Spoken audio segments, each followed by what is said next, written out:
Bonjour à tous. Aujourd'hui, nous allons effectuer un changement de clavier sur cet ordinateur. Donc, comme on peut voir, en ce moment, il fonctionne. Il n'y a pas d'OS d'installer dessus, mais lorsqu'on l'ouvre, on tombe sur le BIOS directement. Désormais que l'ordinateur est fermé, nous allons pouvoir procéder à retirer la batterie avec les deux petites coches. Voici pour la sécurité, pour être sûr de ne pas avoir de choc. Et par la suite, nous allons vider le courant en appuyant plusieurs fois sur le bouton Power. Alors désormais que nous avons retiré la batterie, nous allons à l'aide d'une feuille se faire un petit plan du positionnement des vis. Donc on peut faire un genre de calcage là, si vous voulez, du positionnement des vis pour éviter de d'abord utiliser les mauvaises vis aux mauvaises places lorsque nous allons les replacer et aussi là, pouvoir avoir une meilleure organisation dans notre espace de travail. Donc maintenant que notre plan pour le positionnement des vis est fait, nous allons prendre tout d'abord le bon tournevis. Dans ce cas-ci, c'est un tournevis étoile, puis c'est important de prendre la bonne grosseur pour pas manger les vis, parce qu'après ça, c'est plus vraiment défaisable du moment que les vis sont mangées et qu'ils sont finis. Donc maintenant qu'on a le bon tournevis,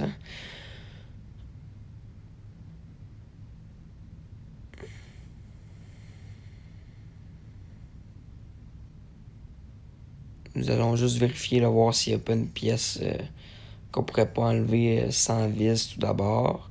C'est important de ne pas mettre de biceps et de triceps parce que sinon, si on en met, ça veut dire qu'on va briser quelque chose. Donc là, on n'est pas vraiment capable. Donc là, ce qu'on va faire, c'est qu'on va suivre avec les petits pictogrammes à l'arrière du clavier. On va dévisser ces vis-là, car techniquement, c'est les vis qui vont nous permettre d'enlever le clavier tout de suite après.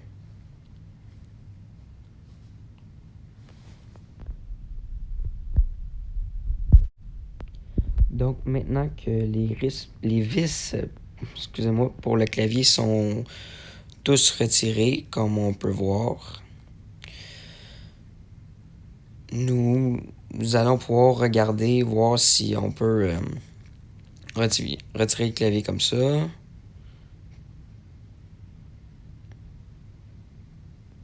Donc,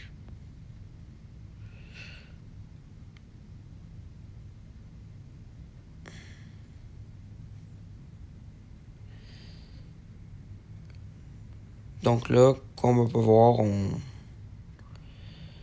on n'est pas vraiment apte à retirer le clavier à cause des morceaux de plastique tout autour de ce dernier, parce que le clavier est inséré en dessous. Donc, même si on met un petit peu de force, là, ça sert à rien, puis il faut pas trop en mettre, sinon c'est clair qu'on va briser quelque chose.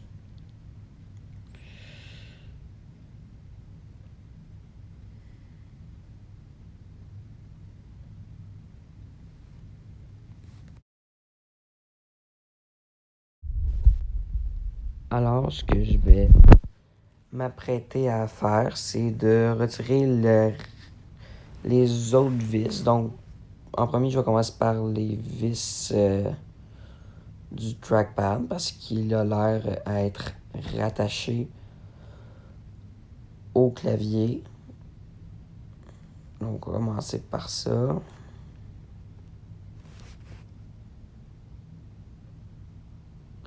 Et c'est toujours bien important de placer les vis comme il faut sur notre petite feuille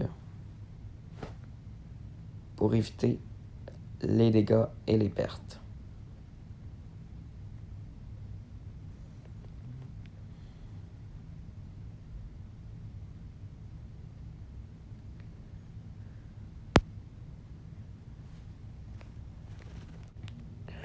Donc, suite au retrait des vis du trackpad également, nous allons pouvoir vérifier. Nous allons commencer par enlever le morceau de plastique si haut, voir si ça fait une différence dans le retrait du clavier. Donc, et voilà, la pièce est retirée. Nous pouvons la mettre de côté. Donc, nous pouvons voir désormais si on pousse un peu, si le clavier se retire. Et comme de fait, non, car il va falloir retirer le morceau de plastique juste en bas pour pouvoir le retirer complètement. Alors, nous allons seulement refermer l'ordinateur portable pour retirer la balance des vis pour pouvoir enlever le morceau de plastique là, au bas de ce dernier.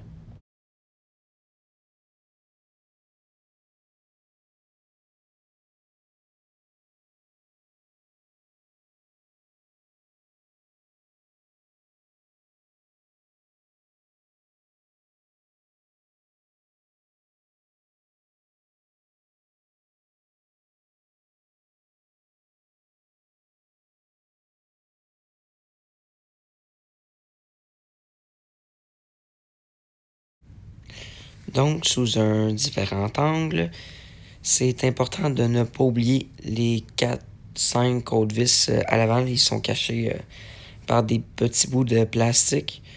Moi, comment je procède, là, compte tenu que j'ai pas d'ongles ou pas de petits bouts pointus, je prends un petit tournevis plate juste pour rentrer en dessous du petit bout de plastique. C'est collé pour pouvoir accéder aux vis et je place les petits trucs sur ma feuille à côté de mes vis pour être sûr de ne pas les perdre.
Avec la star, c'est qu'on peut avoir enlevé la totalité presque des vis voilà. De l'arrière. Nous allons pouvoir retirer les bouts de plastique. Faire attention en juste faire attention là, de retirer doucement pour être sûr de rien arracher. Rien arracher. Nous enlevons les plastiques et le clavier. S'assurer de bien déconnecter.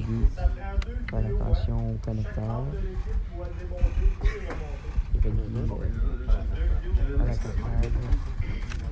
Et voilà. On déconnecte. Et voilà. On a un clavier. Nous avons retiré un clavier ici. Et donc, il faut avoir le numéro de modèle de celui-ci. Désormais que notre clavier est retiré, nous allons pouvoir désormais le rebrancher comme il se doit là, sur la carte mère, connecteur à connecteur, le replacer correctement, juste s'assurer de le replacer là, dans le bon angle, soit bien placé, prendre le temps de bien faire les choses. Donc là, notre clavier est posé. Ensuite, de remettre notre morceau de plastique protecteur, notre couvercle au fond, l'enveloppe qui scelle le tout. Donc, et voilà, nous pesons dessus et ensuite nous allons s'assurer que tout est en place en pesant tout autour et en replaçant le morceau de plastique qu'on avait enlevé dessus le clavier au départ. C'est toujours bon de le replacer dès le début et de repaiser pour être sûr que tout est en place, que tout est correct. Et ensuite, font refermer le dessus de l'ordinateur portable, le revirer pour s'apprêter à revisser la totalité des vis que nous avons enlevées d'abord pour le refermer, pour s'assurer que tout est beau.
Donc, du moment où on a pu revisser la totalité des vis, nous allons pouvoir, de 1, remettre en place la batterie sur l'ordinateur et ensuite toujours s'assurer, repaiser pour être sûr que tout est en place, tout partout. Donc, refaire la même affaire sur le dessus, une autre fois. Et ensuite, nous pouvons brancher l'ordinateur à la source de courant pour pouvoir faire un test final pour être sûr que notre clavier fonctionne correctement suite au changement de clavier. Donc, nous pouvons voir qu'on retourne sur la même page sur le BIOS comme nous étions au départ et nous pouvons tester le clavier pour voir s'il fonctionne et comme de fait, au final, il fonctionne. Merci. Bonne journée.